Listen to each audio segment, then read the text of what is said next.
Thanks very much. So how can we use big data and crowdsourcing to improve population health monitoring? I'm sure you're all aware of the Ebola outbreaks that are going on right now in Africa. But I want to take you back in time to March 14th. This is when a French language news article surfaced of a mysterious illness that had killed 8 people and had symptoms of fever and bleeding. 5 days later, it was up to 23 deaths attributed to this mysterious illness. This was the day that samples were first sent off to France and Senegal for laboratory analysis. A week later, it was up to 29 deaths. 8 days later, the outbreak had gone international, now with a case appearing in Sierra Leone. And then a full 9 days later, you have the first official WHO announcement confirming that the outbreak was in fact Ebola virus and confirming the 29 deaths, including 2 in the capital city of Guinea. So now fast forward to yesterday. This is September 3rd. We now have thousands of cases and over 1,000 deaths, 2 outbreaks. Now, all the information that I just showed you is actually freely available on our website, healthmap.org/Ebola. It's a centralized place for comprehensive, easy-to-access information on the outbreak, and it's continually updated in near real time. So basically, we view the world of information as a spectrum from data sources that are noisy but produce signals rapidly on the left end, and your more validated sources like health officials, where things emerge more slowly, but they're more reliable. And basically, our goal is to kind of shift to the left along the spectrum. Say, how can we tap into these noisy data sources to determine these early signals? And we call this concept digital disease detection. So basically, in your traditional public health reporting model, you have this flow of information where something happens in the general population. Say someone gets sick, and then they visit a clinician. Maybe the astute clinician notices something amiss and reports that to a local health authority. They then report that to a national health authority, and then they in turn report that to an international health authority. And the system is very important and valuable, but the challenge is that there's a delay that's introduced in each step of the process. So we contrast that with the new world of digital disease detection, where information really flows freely throughout the network across all these different players. So this is the HealthMap website. We cover all different types of infectious disease, foodborne illness, respiratory diseases, any type of infectious disease. And the way it works is basically we have a crawler that goes out around the clock collecting data from hundreds of thousands of different sources across 15 different languages. We pull these into our database, and we use our natural language processing technology to identify disease and location for each event, as well as other types of metadata that we can apply to the events. We also use a machine learning filtering system. Basically, when you search for disease-related keywords, you're also going to get things maybe that are about scientific findings about the disease, or vaccination campaigns, or an outbreak of home runs, or Justin Bieber fever. So that's what this process is filtering out the information so that we're capturing data that refers to actual ongoing outbreaks. And then we also apply a clustering algorithm to group duplicates together, and then we apply a significance rating to the event to sort of characterize the importance of the event. And then we push all that information directly to healthmap.org, where it's freely available for our users.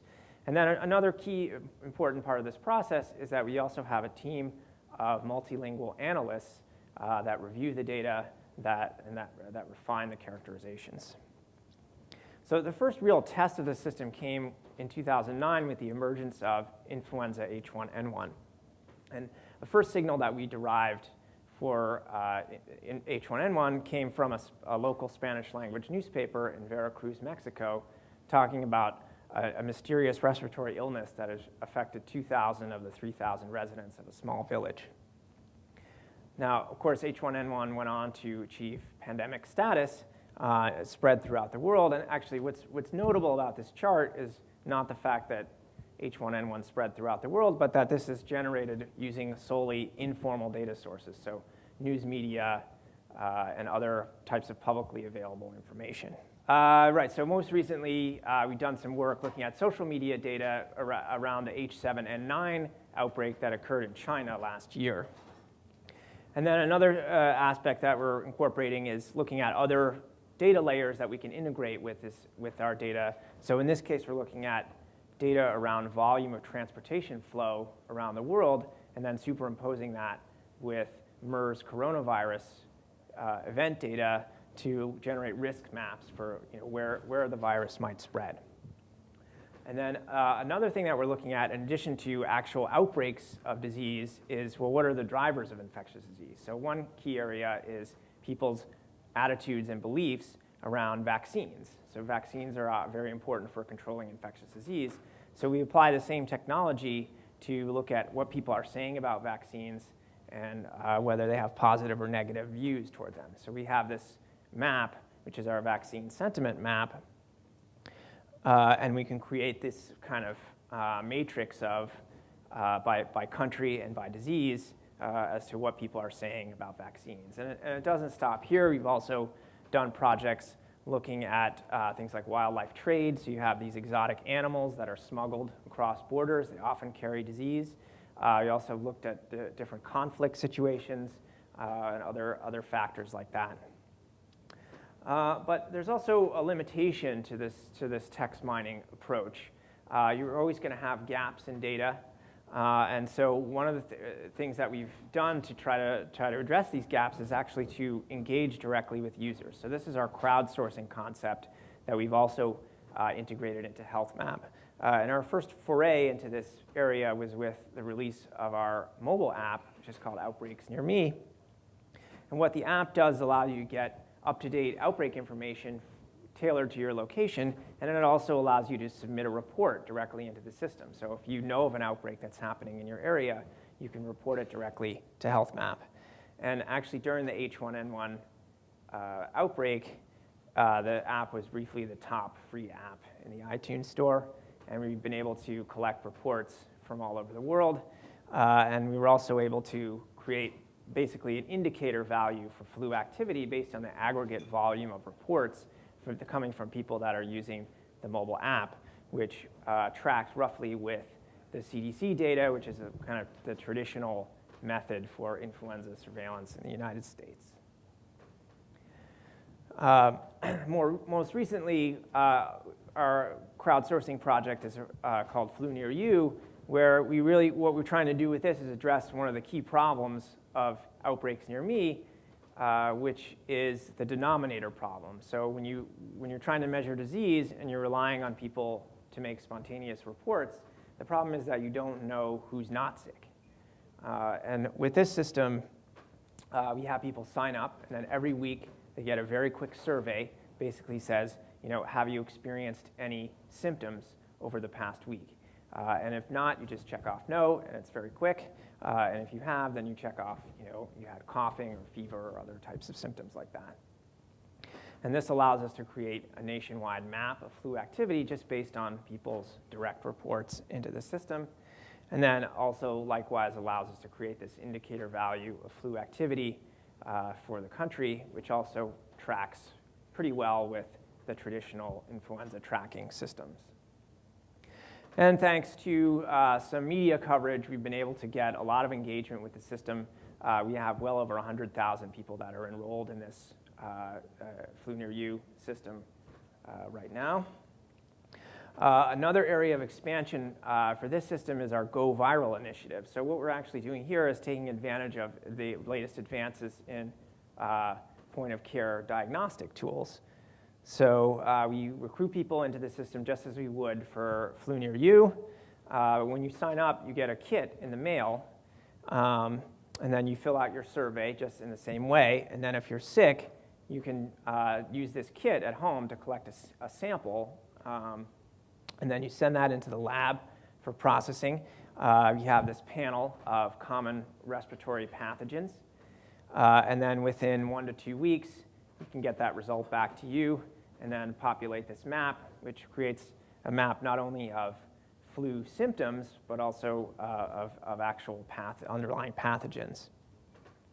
And this is still really in the preliminary phases, so we really don't have a lot of data, but we've done kind of a proof of concept where we illustrated that we can actually do this and actually show some of the diversity of pathogens that are out there.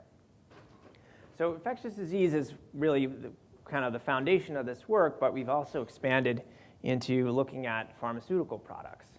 So this is another of our crowdsourcing project. This is a website called StreetRx. Basically, you come to the site and you can put in any price for a prescription drug, but this is actually for black market prices. So these are typically drugs of abuse, so things like OxyContin or Adderall or other painkillers that are actually kind of traded illicitly without a prescription. And we've been able to actually cross-validate the prices that we get just from the users on our site with other sources of the data, including tapping data from the so-called dark web, in this case, the Silk Road black marketplace. Another thing that we can look at with this data is the so-called abuse deterrent formulations. So this is when the pharmaceutical company, say, and this is for OxyContin, creates a new version of the same drug where they make the pill difficult to crush, make it difficult to extract and concentrate the active ingredient to deter people from abusing it. And the question is, well, is that actually effective? And what we can show is that it is effective because we can see that there's a significant drop in the street value for the abuse deterrent formulation as compared with the original. Another area that we're looking at is the question of medication safety, so medication side effects.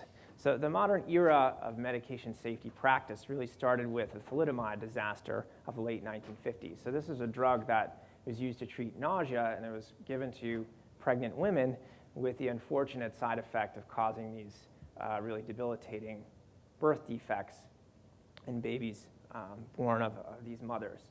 And what's interesting is that this drug was introduced to the market in 1957 and then withdrawn worldwide in 1962. It was never approved in the U.S. And counted roughly 10,000 victims, but the case has really persisted into the present time. So even 50 years later, we're still prosecuting civil cases around thalidomide. Meanwhile, half of Americans take a prescription drug. Half of approved drugs have serious side effects that are not identified before they're approved. And a quarter of people taking drugs have some form of adverse events, and 3% of those are serious. So if you put all those numbers together, it means roughly 1 to 2% of the US population as a whole is actually experiencing serious medication side effects as we speak. Meanwhile, you have a problem of massive underreporting. So most of the reports that go to the FDA come from clinicians or pharmaceutical companies. There's a lot of paperwork involved in filling out forms. Doctors don't want to fill out the forms. I don't blame them. So with our MedWatcher social project with the FDA, what we're doing is actually looking at social media to say, well, how can we collect data on people just complaining in public forums online about their experiences with medication? So these are a few examples from Twitter, people talking about specific products and the effects that they have. So again, we use our natural language processing technology to identify products and then symptoms, and we are able to take the colloquial terms that people use to talk about their symptoms and map those to a medical dictionary, which is called MEDRA. So there's some challenges here because we have to deal with typos, people just typing in their social media posts, just spelling variations, invented words, things that only appear in social media, and then also the kind of metaphorical way in which people speak, when they're just speaking colloquially. These are things that would never appear in a medical record or in a clinical context. So we put all those together into our system, and then we're able to map those concepts back into the kind of the more formalized clinical taxonomy. So as you might expect, the vast majority of mentions of products online are not about actually people complaining about the side effects of the medication. So again, we use our machine learning technology to extract this sort of 3 to 4% of product mentions where people are actually talking about some sort of symptom that they attribute to the product. So just to look at a couple of examples, so this is Zoloft, and on the left-hand side is social media data, sort of organized roughly into broad symptom categories, and the right-hand side is the traditional FDA data collection method. And in this case, there's a rough concordance between the two sources. Sort of the things that people report basically fall into the same basket. By contrast, if you look at a drug like Accutane, there's a lot less concordance here. And one of the patterns that we've seen is, in a lot of cases, the drugs that have more mild side effects, those tend to be reported much more in social media. So if, say, Accutane is giving you dry skin, you might go onto Twitter and complain to your friends about it.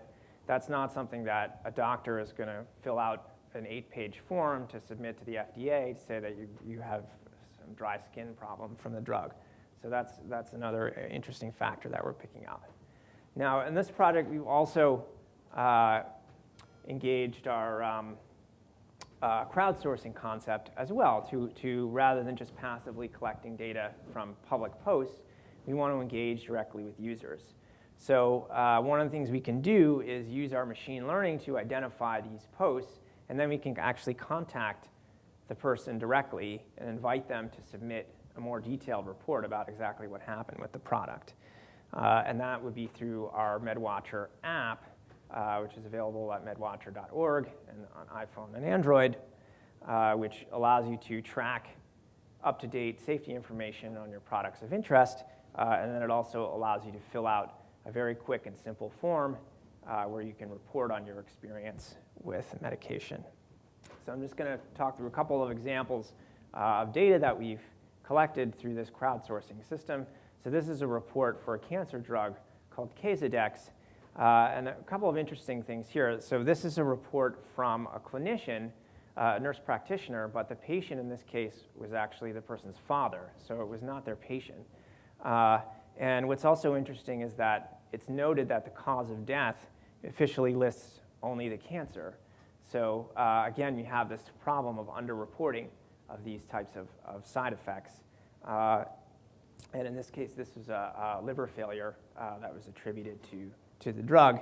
And actually, this is a known risk for this particular product, but very few cases have actually been concretely identified. So any case of this happening would be of tremendous interest to researchers and to medical practitioners.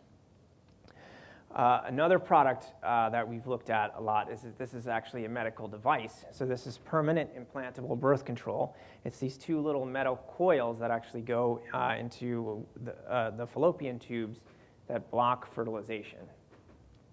Now this product, interestingly, basically sort of sailed through clinical trials without really having any major risks identified through that testing process. We've had over 1,000 reports to date, people's experiences with this product.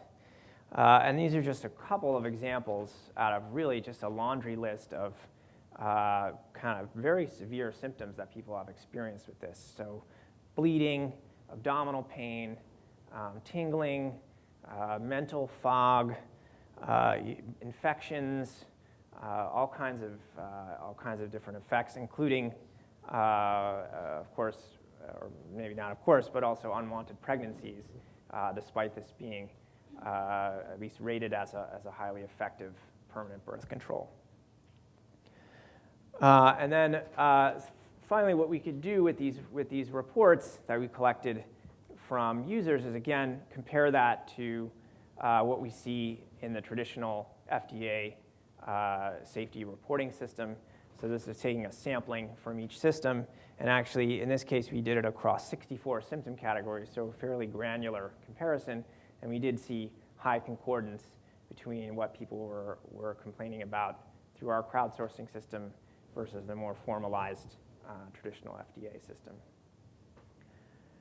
All this work is possible thanks to a great team that we have in our research group.